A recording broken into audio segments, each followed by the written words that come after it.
Hello students, आज के इस व्याख्यान में हम देखेंगे सामाजिक अनुसंधान की प्रक्रिया के सातवें चरण के बारे में, जो है सूचना के स्रोतों एवं अध्ययन के उपकरणों और प्रविधियों का निर्धारण।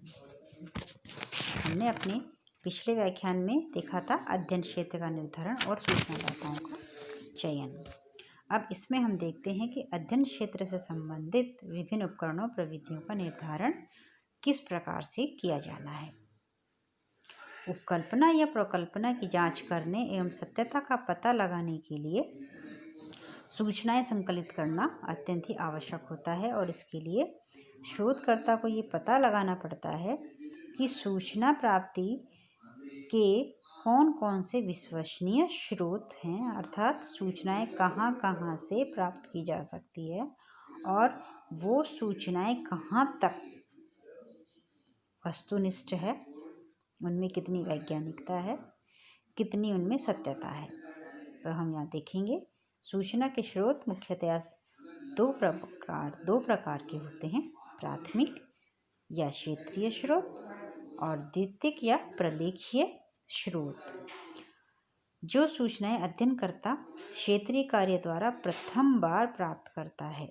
वे सभी प्राथमिक सूचनाएं कहलाती है, अर्थात वे सूचनाएं जिन्हें शोधकर्ता पहली बार प्राप्त करता है वो प्राथमिक सूचनाएं होती है।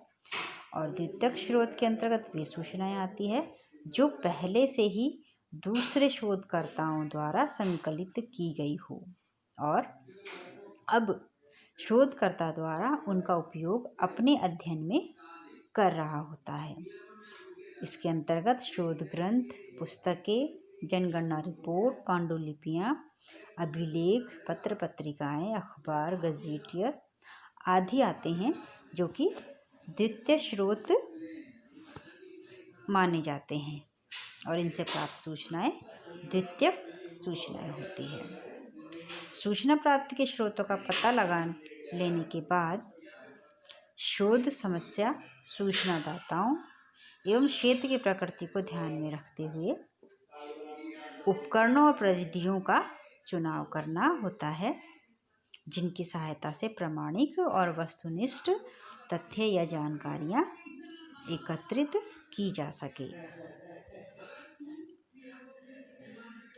इसमें शोधकर्ता को ये स्पष्ट करना होता है कि तथ्य संकलन हेतु उपकरणों एवं प्रविधियों का उपयोग किस प्रकार से किया जाएगा, अर्थात यदि किसी शोध में सूचना प्राप्त करने हेतु अनुसूची का प्रयोग किया जाता है तो न केवल इसका ठीक से निर्माण करना जरूरी है बल्कि इसमें ये भी आवश्यक है कि इसका उपयोग किस प्रकार से किया जाएगा और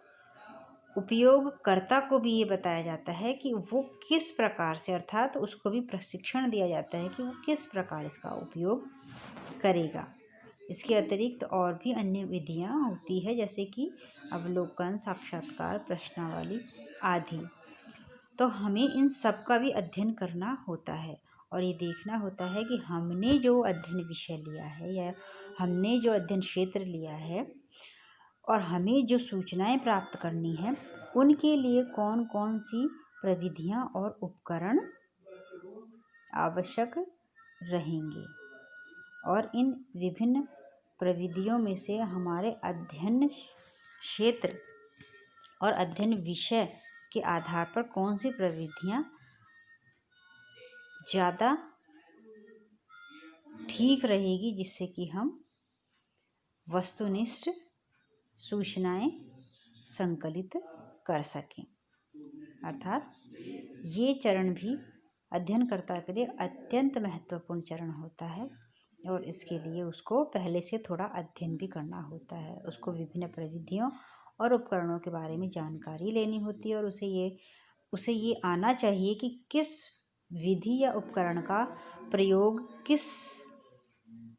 क्षेत्र या किस समस्या से संबंधित आंकड़ों को एकत्रित करने के लिए कौन सी विधि अधिक उपयुक्त रहेगी। इसका नेक्स्ट चरण आता है उपकरणों एवं प्रविधियों का पूर्व परीक्षण या तथा अग्रगामी अध्ययन। इसमें अध्ययनकर्ता द्वारा उपकरणों और प्रविधियों का चुनाव कर लेने के बाद उन्हें ये जांचना होता है कि उनके द्वारा जो उपकरण और प्रविधियां चुनी गई है उनमें कोई कमी या दोष तो नहीं है। उनके द्वारा चुनी गई प्रविधियां उपकरणों के द्वारा वे अपने अध्ययन विषय से संबंधित सभी जानकारियां प्राप्त कर पाने में सफल होते हैं या नहीं होते हैं। तो इसके लिए उन्हें चुनी गई प्रविधियों और उपकरणों को छोटे पैमाने पर लागू करना होता है, जिससे कि वे उसके कमियों और दोषों को पता लगा सके, और इसे ही पूर्व परीक्षण या पद्धति शास्त्रीय पूर्वाभ्यास भी कहते हैं। पूर्व परीक्षण की जो प्रक्रिया है वो इसलिए भी विशेष महत्वपूर्ण है कि इसके अध्ययन में काम में लिए जाने वाले उपकरणों, प्रविधियों और अन्वेषकों की जांच हो जाती है और इनमें आवश्यकता अनुसार संशोधन कर उनमें पाई जाने वाली कमियों को प्रारंभिक स्तर पर ही दूर कर लिया जाता है। और इसीलिए इस संबंध में एकॉफ का कहना है कि पूर्व परीक्षण शोध के विभिन्न पक्षों, उपकरणों या वैकल्पिक शोध योजनाओं का एक नियंत्रित अध्ययन है, जिसका उद्देश्य ये निर्धारित करना है कि कौन सा विकल्प सर्वाधिक उपयुक्त होता है। अर्थात अगर एक लाइन में हम कहें तो पूर्व परीक्षण ऐसी विधि है जिसमें शोधकर्ता द्वारा चुनी गई प्रविधियों और उपकरणों का अध्ययन क्षेत्र में लागू करने से पहले पूर्व परीक्षण कर लिया जाता है और उसमें पाई जाने वाली कमियों को दूर कर लिया जाता है, ताकि उससे ठीक ढंग से बाद में ठीक ढंग से और सही त्रुटि रहित जानकारियां संकलित की जा सके। इसमें अध्ययन के उपकरणों की जांच हेतु पूर्व परीक्षण किया जाता है, लेकिन मूल शोध प्रारंभ करने से पहले शोध कार्य का छोटे पैमाने पर परीक्षण किया जाता है और इसमें ये पता लगाया जाता है कि चुना गया निदर्शन पर्याप्त है या नहीं, निदर्शन विधि उपयुक्त है या नहीं, अन्वेषकों में आवश्यक कार्य क्षमता है या नहीं। वैज्ञानिक अध्ययन हेतु इन सब बातों का पता लगाना आवश्यक होता है और इन सब बातों में जो कमियां पाई जाती हैं उन सब को दूर कर लिया जाता है। इस हेतु छोटे पैमाने पर या लघु स्तर पर अनुसंधान किया जाता है और इसे पूर्वगामी या अग्रगामी अध्ययन कहते हैं और ये मुख्य शोध का लघु स्तरीय प्रतिरूप या स्मॉल स्केल रिप्लिका कहलाता है। अर्थात इसमें अध्ययन के उपकरणों की जांच हेतु उन उपकरणों को पहले छोटे क्षेत्र में लागू करके उनकी कार्य क्षमता के बारे में जानकारी प्राप्त की जाती है, उनसे संबंधित त्रुटियों के बारे में, उनके दोषों के बारे में जानकारी प्राप्त कर उनका अध्ययन किया जाता है और उसके बाद ही उसे विस्तृत या चुने गए अध्ययन क्षेत्र में लागू किया जाता है। तो क्योंकि ये मेन अध्ययन क्षेत्र में लागू करने से पहले उसको एक छोटे क्षेत्र में अध्ययन करके देखा जाता है, इसीलिए इसे पूर्वगामी या अग्रगामी अध्ययन भी कहते हैं।